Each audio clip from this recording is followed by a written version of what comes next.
It smelled like furniture, not war. The German engineers gathered around the wreckage in a dim hangar outside Hamburg, their white coats already stained with graphite and oil. A Mosquito bomber captured almost intact after being forced down. In a farmer's field lay disassembled under floodlights. Its pale wooden panels looked absurdly domestic, like something stolen from a carpentry shop rather than the sky. They had been told that this was the fastest bomber the British possessed, capable of outrunning Messids and Fokker Wolves at full throttle. That claim seemed impossible to the Luftwaffe's engineers would belong to the past to buy planes in museums, not to the era of jets and high-octane fuel. Dr. Karl-Heinz Henkel, a senior materials analyst from the Luftfahrt Ministerium, adjusted his spectacles and tapped one of the panels with a knuckle. The sound was not metallic, but dull and resonant like knocking on a coffin. "It's plywood," he murmured, disbelief creeping into his voice. Around him, technicians laughed quietly. "A wooden bomber," one said. "The English must have run out of aluminum." They expected splinters and sawdust, not a weapon that had humiliated their air defenses for nearly 2 years. Outside, rain hissed against the hangar roof. Inside, the smell of phenolic resin filled the air, sharp, sweet, and chemical, something between varnish and burned sugar. It clung to their clothes and throats as they worked.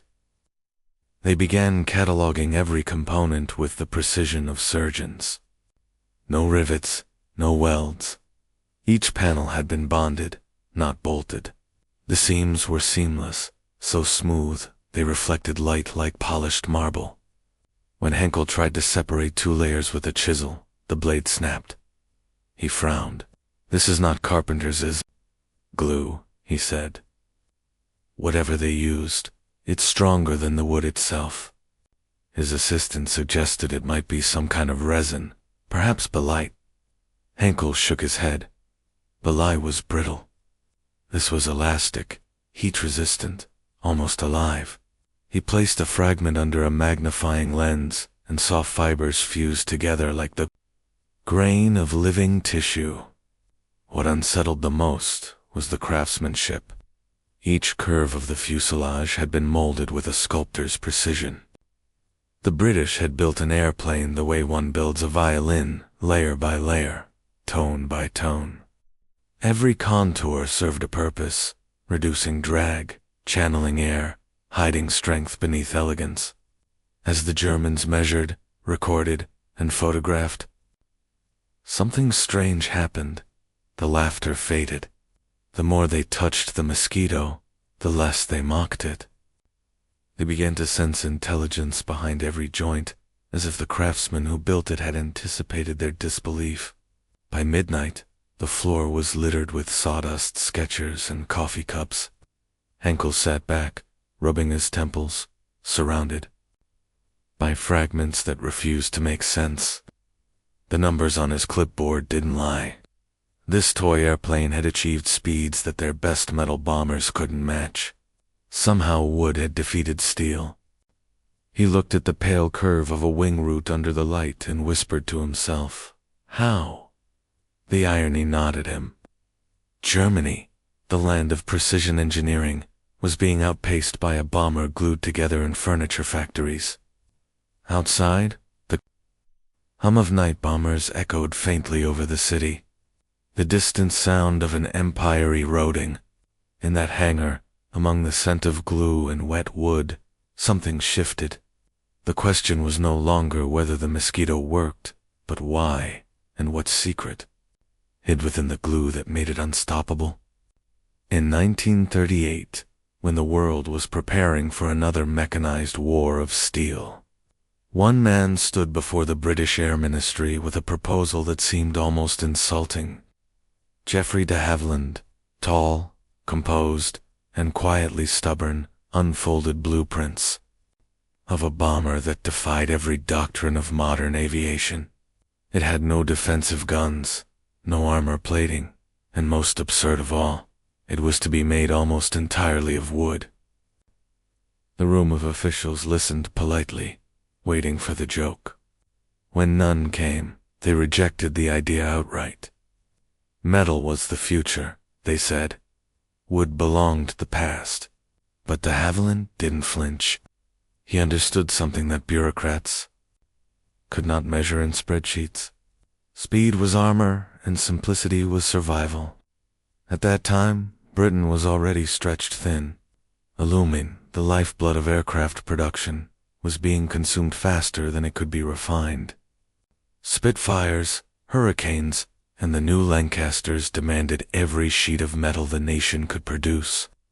De Havilland looked at the arithmetic and saw not disaster but opportunity. His company had spent years perfecting wooden construction for light aircraft and racing planes. Britain's countryside was filled with small workshops, furniture makers, piano builders, cabinet craftsmen, skilled men who could shape wood but had no place in the metal war. What if he thought their hands could be turned toward building something faster, lighter, and quieter than anything on Earth?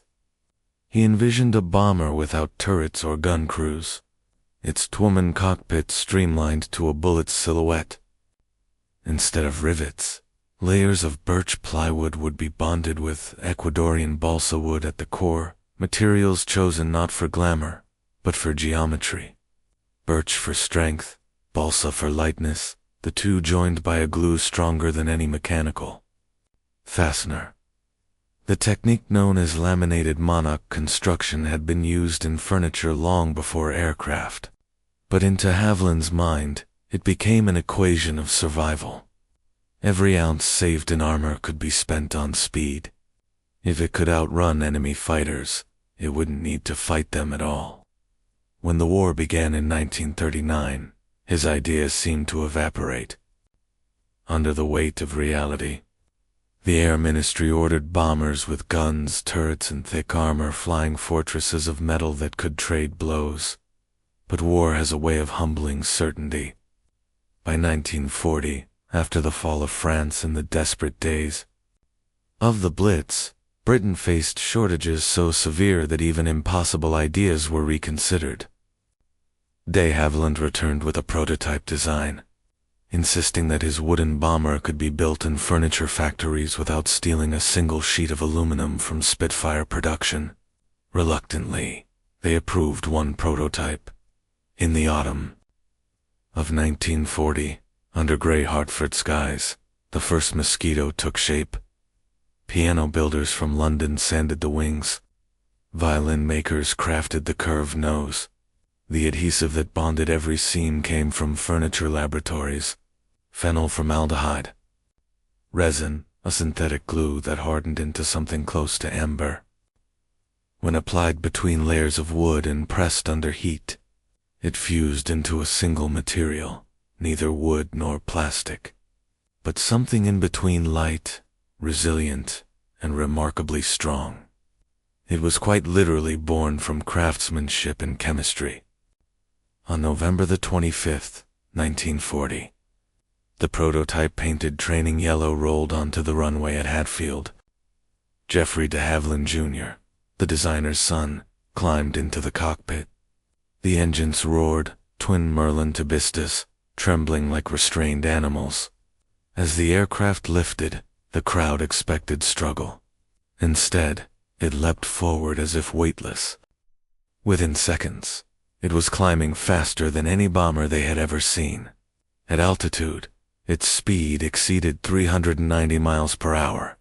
Faster than the Spitfire MC-1, faster than any fighter then in service. The Air Ministry observers, silent moments before now, whispered in disbelief. A wooden plane had outflown the best machines of metal and myth. That night, de Havilland walked alone through his workshop, past the half-finished frames, glowing under lamps. He placed his hand on one of the laminated panels and felt the warmth from the curing glue. It was smooth, alive with promise. The world would never see war the same way again. A bomber built from furniture wood had just proven that imagination could outrun fear. When the Mosquito entered combat, it carried no guns, no gunners, and no illusions. Its survival depended entirely on mathematics. The first operational squadrons that received the aircraft in 1941 stared at it with quiet disbelief. Pilots who had flown lumbering Blenheims and Wellingtons were now expected to fly a bomber that looked more like a racing plane. Slim, graceful, and unprotected. The crew consisted of only 2 men, a pilot and a navigator seated shoulder to shoulder in a cockpit barely large enough for both. There was no rear gunner to cover their backs, no armor plate between them and the flak bursts waiting beyond. The clouds. The flight manual was brutally simple. If intercepted, do not fight, run. Keep the throttle wide open and trust in the Merlin engines. The Air Ministry, once skeptical, had now become obsessed with the Mosquito's speed. Official tests at Bosom Down had clocked the aircraft at nearly 400 miles per hour, faster than any operational fighter in the Luftwaffe's inventory. But numbers on a chart and survival in enemy airspace were not the same thing. The Mosquito would have to prove that speed alone could replace armor. Its baptism came on September 20th, 1941, when a formation of Mosquitoes from No. 105 Squadron took off from Swanton-in-Malay for their first daylight bombing raid over Oslo. The mission objective was precise: hit the Gestapo headquarters and escape before enemy fighters could react.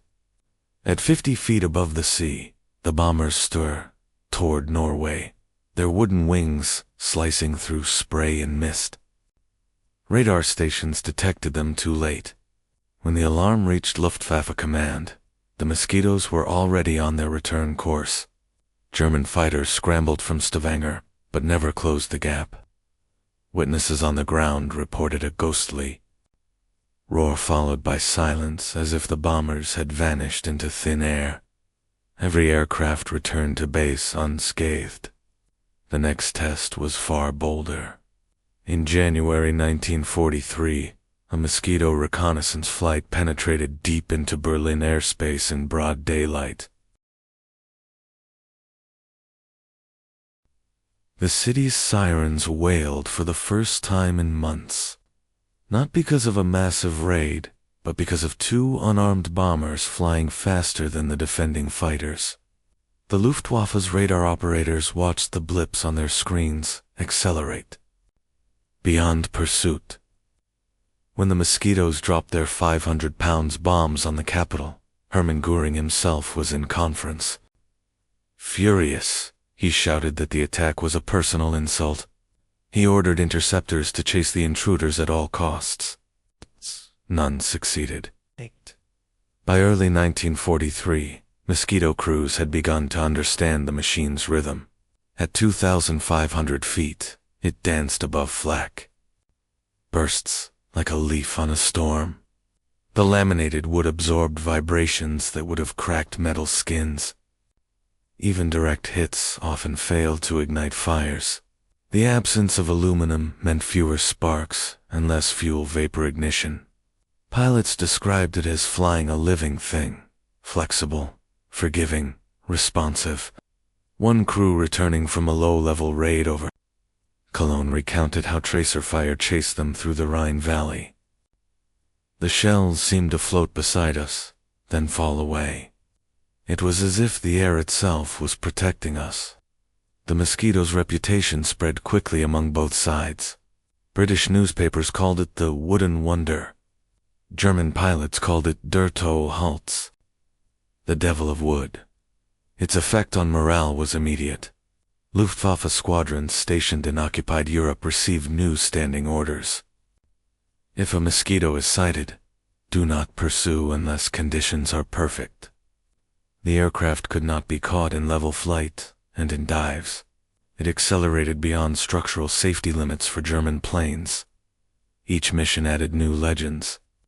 In February, 1943, Mosquitoes from No. 105 and 139 squadrons executed one of the most daring precision strikes of the war.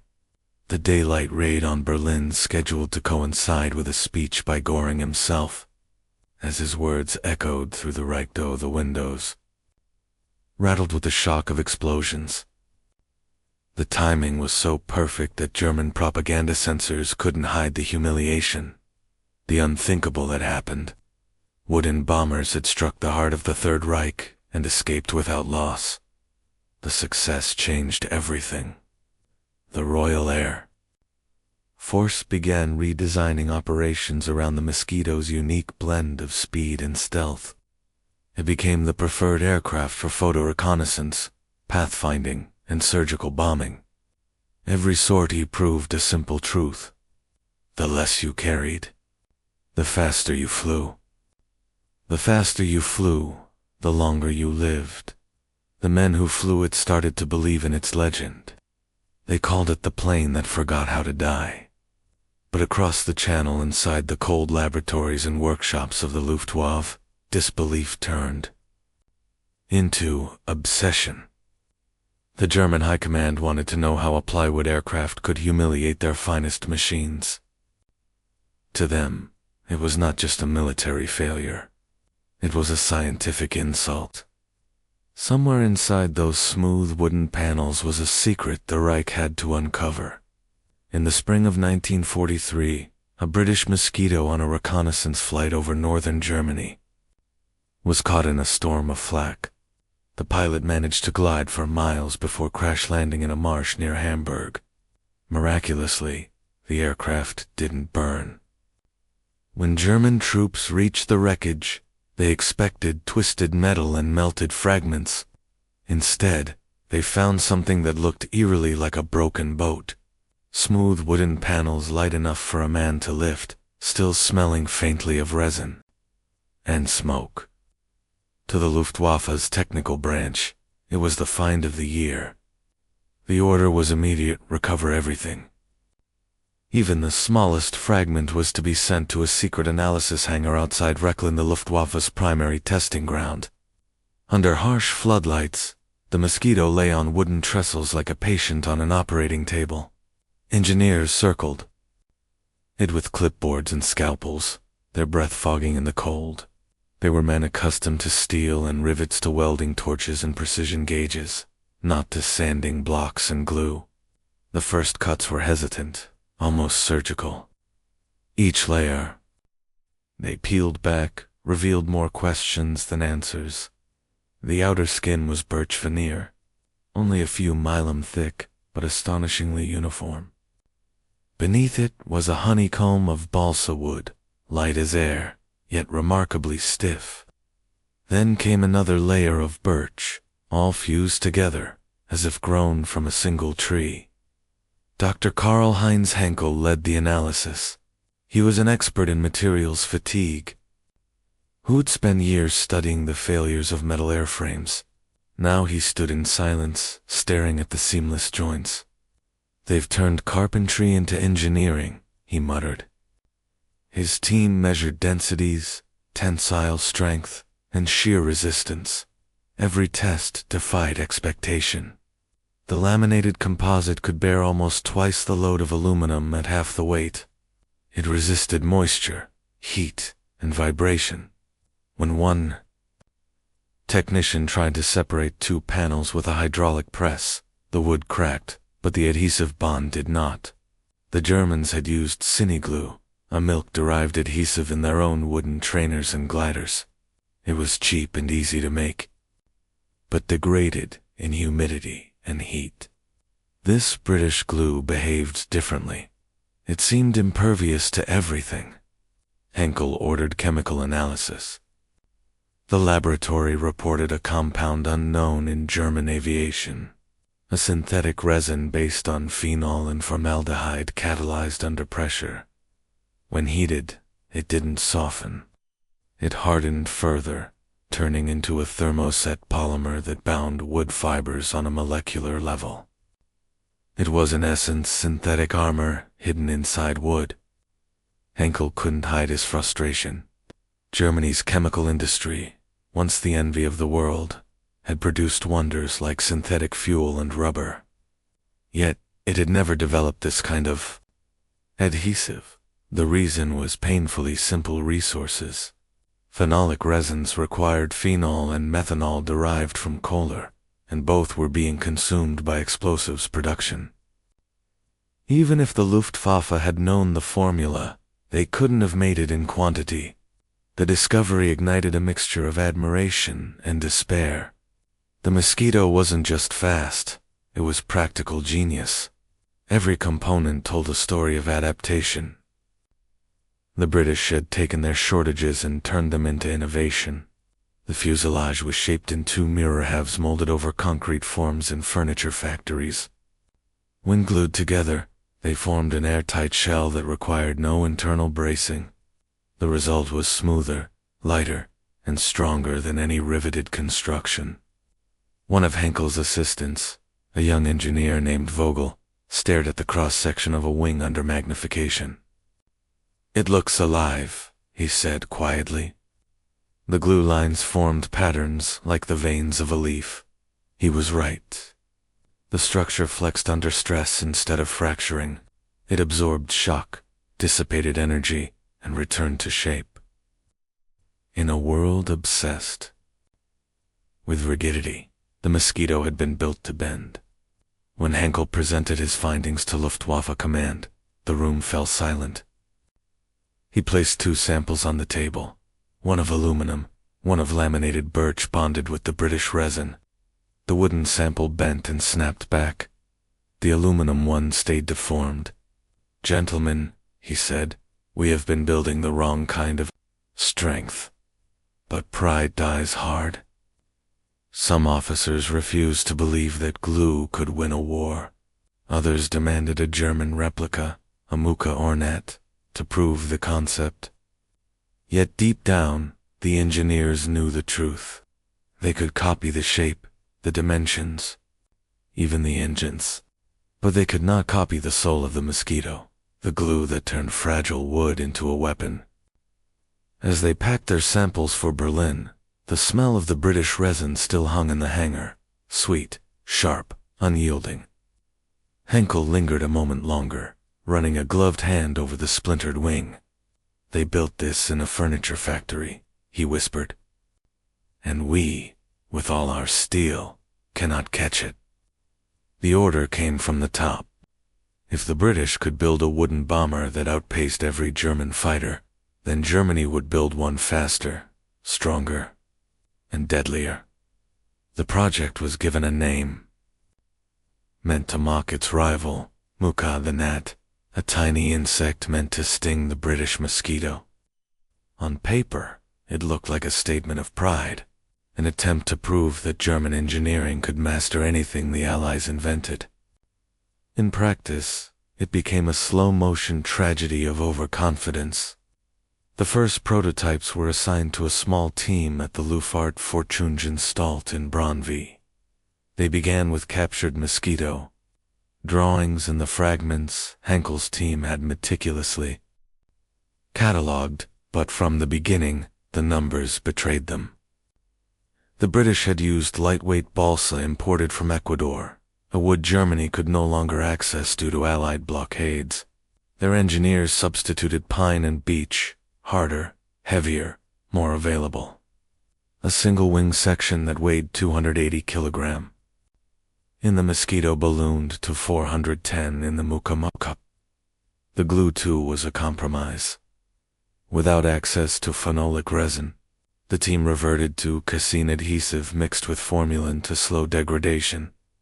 It worked well enough in dry weather, but under heat and moisture, it began to soften, a flaw that every engineer recognized, but none dared report. Still, the Reich's propaganda machine demanded results. Henkel's reports warning of adhesive instability were quietly rewritten before reaching Berlin. Production orders were issued to furniture factories in Dresden and Kassel. Ironically, the wwii, very same kind of workshops the British had used successfully. But German workers faced different conditions. Raw material shortages, constant air raids, and shortages of trained labor. The Mosquito had been born in creativity. The Muka was born in desperation. By late 1943, the first prototype stood complete. A sleek, pale imitation of the British aircraft. Under the floodlights, it looked convincing enough.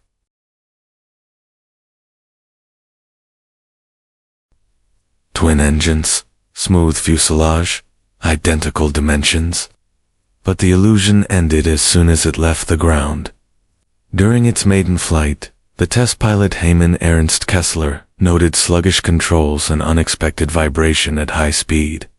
At 350 miles per hour, the wings began to resonate. The laminated layers groaned audibly.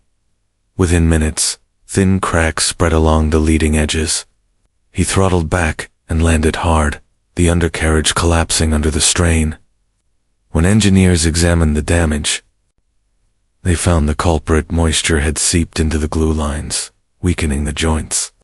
The adhesive had not failed outright, but it had softened just enough to alter the aerodynamic shape. In aviation, just enough was fatal. The second prototype fared no better.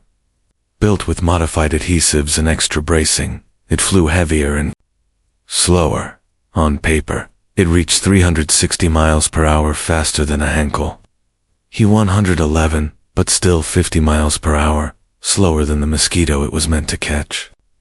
A third prototype broke apart entirely during a low-altitude dive test. The investigators tried to blame pilot error, but the truth was obvious. The wood had delaminated mid-flight, tearing the wing from the fuselage. By 1944, the Muka project was effectively dead. What remained were the reports, thick, meticulous documents filled with tables and graphs, but also something rare in German technical writing: despair. One memorandum from a senior engineer admitted that the design cannot achieve par with British construction due to fundamental material limitations. Another, written in the margins of a test report, read simply, "We are fighting physics with paperwork." Inside the Reich Ministry of Aviation, no one wanted to deliver the news to Hermann Göring. His fury over the Mosquito had already become legend. He had promised Hitler that the Luftwaffe would reclaim the skies. Yet wooden bombers still flew unchallenged over Berlin, taunting them with each daylight raid. When he finally learned that the MUE had been cancelled, he smashed a glass ashtray against the wall and shouted, "We are defeated by carpenters." For the engineers, the humiliation cut deeper than any reprimand. Germany's identity rested on precision metallurgy and control qualities the British had somehow turned upside down. The Mosquito was not perfect. It was audacious. It broke rules that German engineering held sacred. Never trust organic materials, never rely on manual craftsmanship, never tolerate variability. And yet it worked. Its wooden shell flexed where metal would crack absorbed vibrations, where rivets would fail. Henkel, who had watched the entire fiasco unfold, wrote in his personal journal that autumn, "We are trapped by our own logic. We have machines without imagination, and they have imagination without machines." He never sent that line to his superiors. It would have sounded like treason, but among his peers, the sentiment spread quietly, an acknowledgement that the British had won not through superior industry, but through the courage to defy their own textbooks. As winters settled over the ruins of Germany's cities, the surviving Mosquitoes continued to appear above the clouds, sleek and silent. Their polished wood reflected moonlight like ghosts. Down below, the men who had tried to imitate them stood. In their workshops, surrounded by warped wings, cracked fuselages, and the bitter smell of failed glue. The Muka had proven the one lesson every engineer dreads copying. Genius is easy. Understanding it is impossible. By 1944, the Mosquito was no longer just an aircraft. It was a presence. It moved through the night skies of Europe like a rumor impossible to predict, impossible to stop. The Luftwaffe's radar operators dreaded the faint blip that appeared and vanished too quickly to track. Interceptor pilots called it Jäger, the shadow hunter. Even ground troops, hearing its low whine at dawn, learned to look up in fear, knowing that if a mosquito could reach them, no one was safe. The statistics told the story in numbers that defied belief. The average loss rate for heavy bombers like the Lancaster hovered around 5 to 7% per mission. For the Mosquito, it was less than 1. One aircraft lost for every 200 sorties. It meant that a Mosquito crew, unlike their comrades in the slower armored bombers, could survive dozens of missions. Pilots began to joke grimly that flying a Mosquito was safer than walking across Piccadilly after dark. But behind the humor lay something extraordinary. An unarmed aircraft had become the most survivable machine in the Royal Air Force. Inside Germany, the disbelief turned into humiliation. Every intelligence report that crossed Hermann Göring's desk was another wound to his pride. He had once promised Hitler that the Luftwaffe would maintain absolute air superiority. Now, British bombers made daily visits to Berlin, and the most infuriating of them all, the Mosquito seemed to choose its timing for maximum insult. In January 1943, it had dropped bombs on Berlin just as Göring began a radio address. In January 1944, it repeated the stunt during another high-profile meeting. Both times it escaped untouched. Göring reportedly shouted, "I turn green with envy when I see those wooden aircraft flying over Berlin. The British can afford to lose pilots, but they don't lose them because they fly so fast that our fighters can't catch them." The truth was more painful. The Luftwaffe had grown old while the Mosquito stayed young. Germany's best pilots were dying faster than they could be replaced, and the new generation lacked the training to fight an enemy that refused to play by the rules. Conventional bombers could be intercepted, predicted, herded into kill zones. The Mosquito ignored every script. It came in singles and pairs, flying at treetop level, then vanished into clouds. By the time Radar picked it up, it was already gone. At Reckland and Peenemünde, engineers tried to develop faster interceptors, new variants of the Focke-Wulf 190. The high-altitude Me 410, even the jet-powered Me 262. On paper, the jets could outrun the Mosquito. In practice, they could never be in the right place at the right time. Jet engines of the era needed long runways, perfect fuel, and gentle handling. The Mosquito needed only a patch of grass and Merlin. 4 German civilians. The Mosquito became a psychological weapon more powerful than any bomb. Its raids were precise railway stations, Gestapo offices, communication centers, but they carried symbolic weight far beyond their physical damage. In Berlin, people whispered that the British had built a plane invisible to radar. In occupied Copenhagen and Oslo, the resistance celebrated each appearance as proof that the Allies could strike anywhere at any time. The Mosquito's roar became the sound of inevitability. The RAF understood this power and used it ruthlessly. When heavy bombers pounded German cities at night, Mosquitoes flew ahead to drop incendiaries and flares, marking targets with pinpoint accuracy.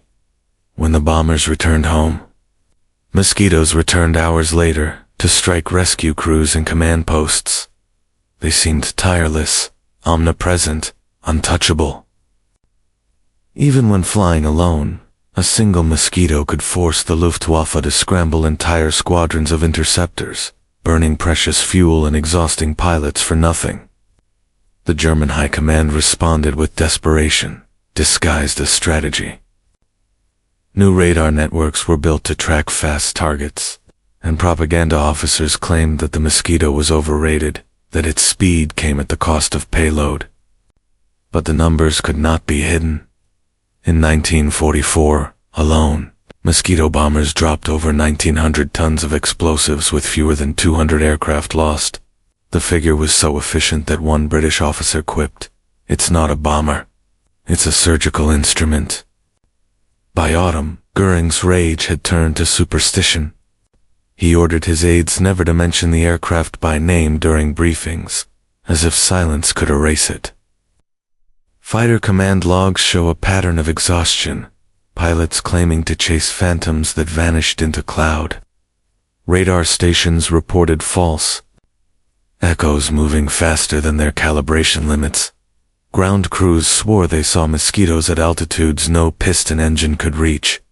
The myth had outgrown the machine. Dr. Henkel, the engineer who had once dissected the captured mosquito, watched it all unfold from his laboratory. He had stopped correcting his colleagues when they called the plane a ghost. In his private notes, he wrote, "It is not the wood that terrifies us. It is the idea that something so light can carry such power." By the final winter of the war, the mosquito's very name could silence a room in Germany's command centers. Reports of sightings came with a sigh rather than an alarm. Everyone knew that by the time the warning arrived, the damage was already done. The Luftwaffe still flew, but its morale was hollowed out. For them, the Mosquito was not an aircraft. It was inevitability, precision, and humiliation shaped into wings. When the war ended in 1945, the Mosquito had already become legend. It had flown more than 80,000 combat sorties, photography, bombing, pathfinding, and night fighting with losses so small that even the statisticians doubted their accuracy. In the hangars of post-war Europe, its sleek wooden fuselage seemed an artifact from another world, something too elegant to have belonged to the chaos that created it.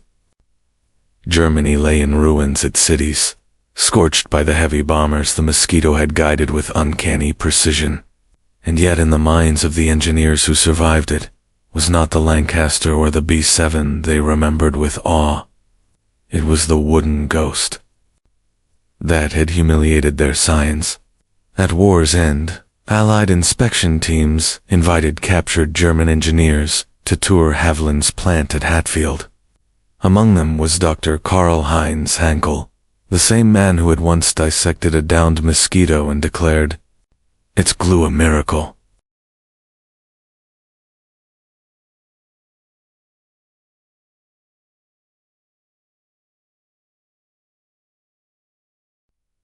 Ney stood in the assembly hall watching craftsmen in overalls polish the curved fuselage halves before they were bonded together. The smell of resin filled the air again. Sharp, chemical, unforgettable. He turned to his British escort, a young engineer barely out of university, and asked how many men had designed this process. The Breton smiled. "Not many, but thousands built it." That sentence stayed with him for years. In post-war report, Henkel wrote that the Mosquito's true secret was not chemistry or aerodynamics, but culture, a willingness to let craftsmen and scientists share the same space. Where Germany's factories had been ruled by rigid hierarchy and fear of failure, the British had allowed improvisation. A violin maker could teach an engineer about resonance. A chemist could learn from a furniture worker. Out of that collision of worlds had come something that no pure theory could have predicted. The lesson spread quickly.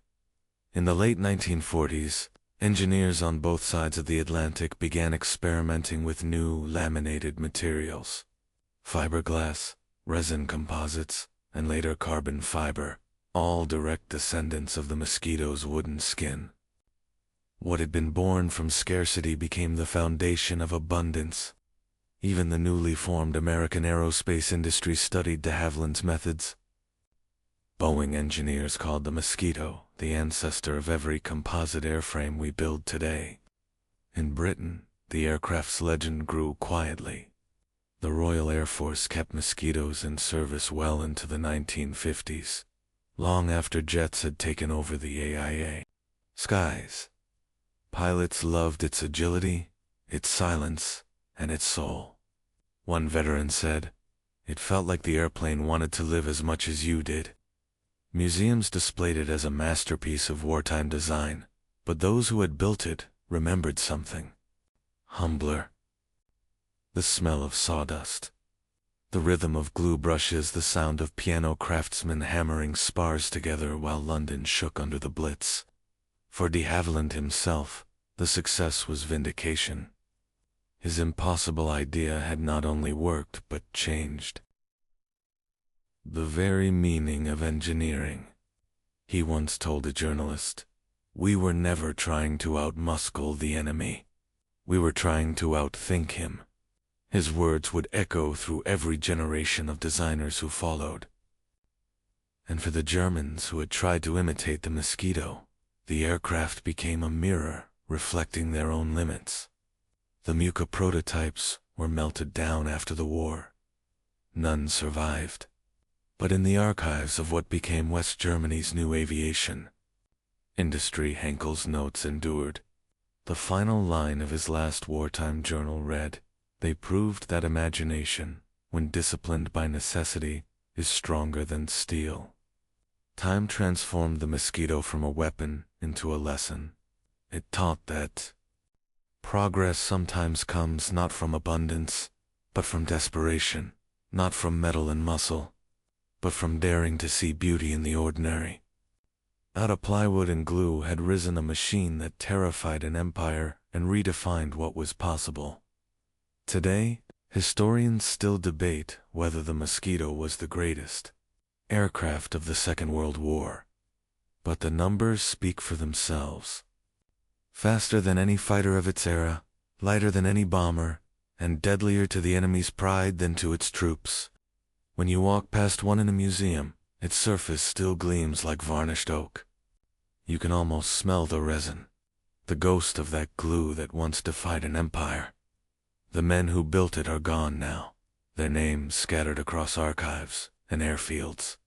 Yet their idea remains alive. Every time a modern airliner takes off with composite wings or a spacecraft launchers wrapped in resin and fiber, they proved that technology is not born from comfort but from courage. The courage to build what everyone else calls impossible. So the next time you see a Mosquito's photograph, slender, smooth, and silent, remember what it represented. Not just British ingenuity, not just wartime necessity, but the moment when imagination outran fear. If you believe that true strength lies in daring to dream beyond logic, comment number 1 below. And if you think the world still underestimates the power of human creativity, leave a like and subscribe for more Untold What We Do, stories that remind us why even wood and glue can change industry.